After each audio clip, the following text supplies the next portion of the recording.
monster. Oh, I think this is the one that's going to end Act 1. This is kind of perfect. Flash warning. How has everything been turned against us? How did suffering become so endless?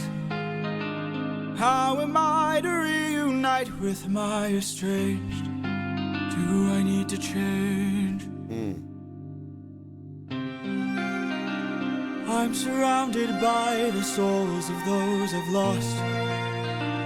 I'm the only one whose line I haven't crossed. Wow. What if the greatest threat we'll find across the sea is me? What if I'm the monster? What if I'm in the wrong? What if I'm the problem that's been hiding all along? What if I'm the one who killed you every time I cave to guilt? What if I've been far too kind to foes, but a monster to ourselves? What if I'm the monster? Wow. Is the Cyclops struck with guilt when he kills? Is he up in the middle of the night? Or does he end my men to avenge his friend and then sleep knowing he has done him right? When the witch turns men to pigs to protect her nymphs, is she going insane? Or did she learn to be colder when she got older and now she saves them the pain? When a god comes down and makes a fleet drown, is he scared that he's doing something wrong? Or does he keep us in check so we must respect him and now no one dares to piss him off? Does a soldier use a wooden horse to kill sleeping Trojans cause he is vile? Or does he throw away his remorse and save more lives with guile? If I became the monster and threw that guilt away, would that make us stronger? Would it keep our foes at bay? If I became the monster to everyone but us and made sure we got home again, who would care if we're unjust? If I became the ruthlessness is mercy upon ourselves, and deep down I know this well. I lost my best friend, I lost my mentor, my mom, 500 men gone. This can't go on, I must get to see Penelope and Telemachus. So if we must sail through dangerous oceans and beaches, I'll go where Poseidon won't reach us. And if I gotta drop another infant from a wall in an instant so we all don't die, then I'll become the monster. I will deal the blow, and I'll become the monster like none they've ever known. So what if I'm the monster lurking deep below? I must become the monster, and then we'll make it home.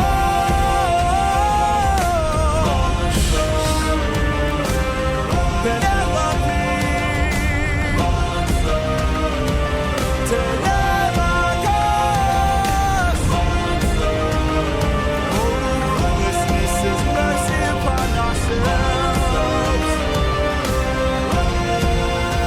become the monster. Wow.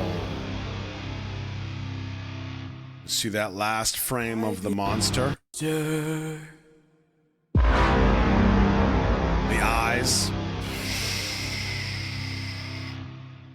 Now you remember in the very beginning, we talked about some of the pieces of this where we might learn, again, rhetorical question if you know, so don't answer, but we might have a point later towards the end of the story where we get some kind of plot twist where he is the villain of the whole thing and we weren't quite sure. Like we had our moments of doubt and we suspected this, we suspected that, but then something happens and we're forced to kind of revisit all of these points and look at it with different eyes. And we have a different perspective that changes the context of all these decisions. We don't know.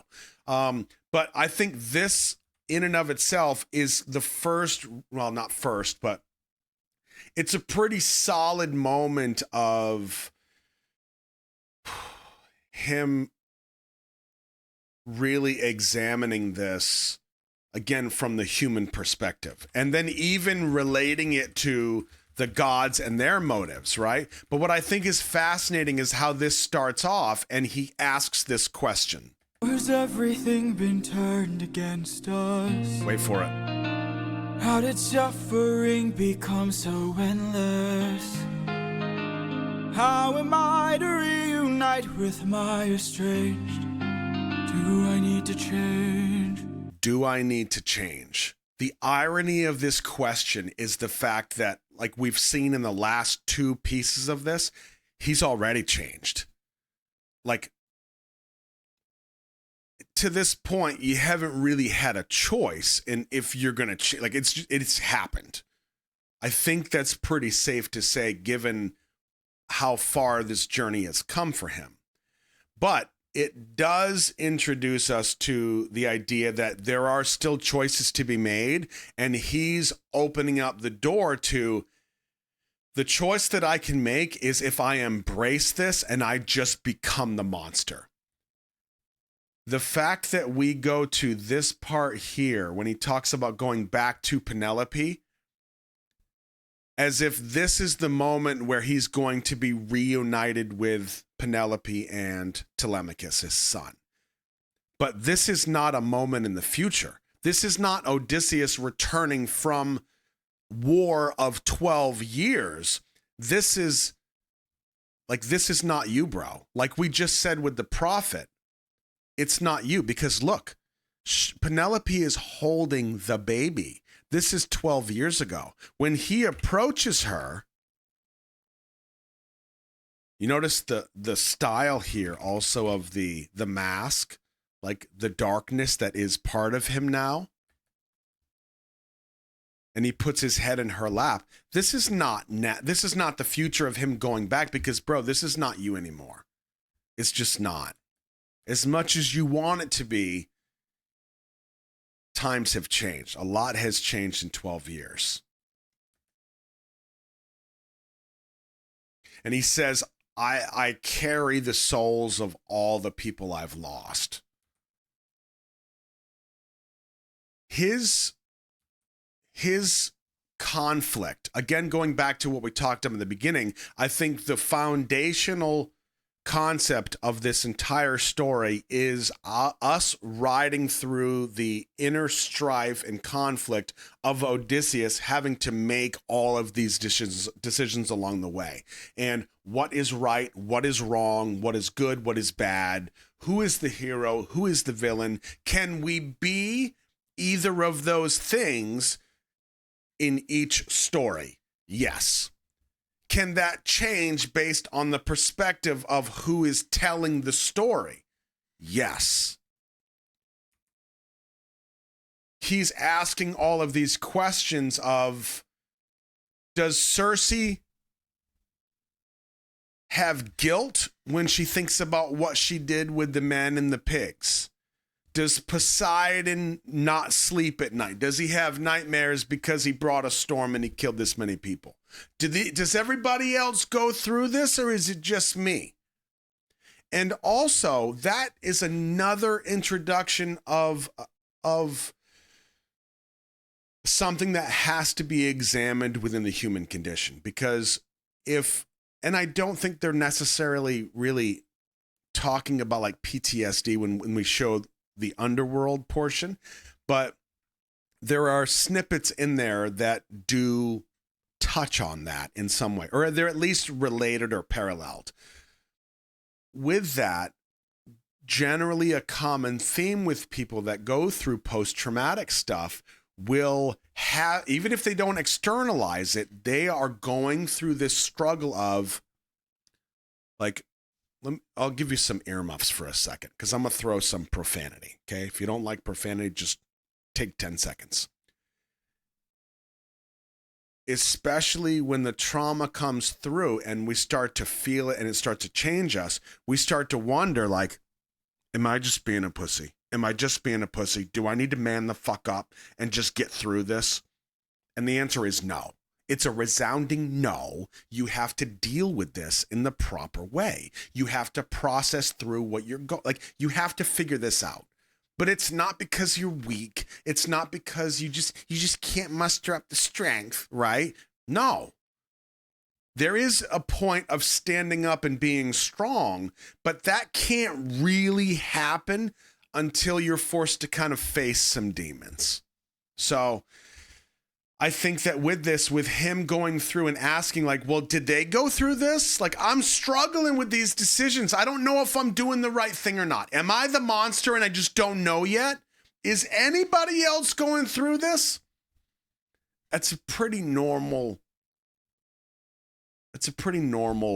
response. So I think it's an interesting perspective to throw in here. Mm-hmm.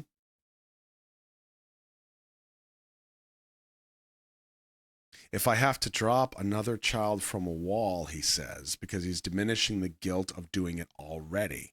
Like that act didn't make him a monster. Well, but did he drop the child from the wall? I thought that was like, it was kind of sitting in limbo because they never, like, I know he was thinking about it, but did he do it? He dropped it? Huh. That was not shown then. Well, that kind of changes things.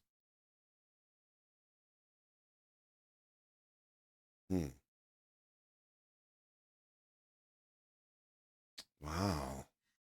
Yeah, I didn't get that at all. Apparently, I'm not the only one, but yeah. Wow. So he's trying to justify that decision later, I think is what you're saying.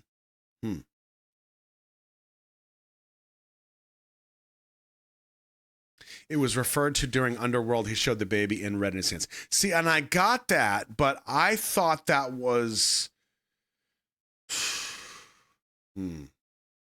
See, yeah, I'm realizing I confused moments of the first story with the infant with Telemachus being his own son. Yeah, I think I wrapped up the two somewhere. Interesting. Okay, that's... I don't think that really changed much for me in the overall arc of this, but that's good to know. I'm glad we can clear that up. That's the guilt he's been carrying with him. Okay. So that's the guilt on top of the other guilt of like losing his men and making all these different decisions. Yeah. Wow. I think this is a great end to Act 1 because him going through this and asking this question of, am I the monster? Like, am I already the monster, or am I at the crossroads where I either continue and try to fight being the monster, or I embrace it completely and I just say, you know what? I've lost enough. I'm never getting home, or not never getting home, but I am going to become the monster so I can get home. As if then it's a choice when he does get home to his loved ones to just flip that switch and not be the monster anymore. I don't think that's really a feasible, solution. I do think it's ironic that him trying to stop the destruction that would happen by the child supposedly only led to him becoming it.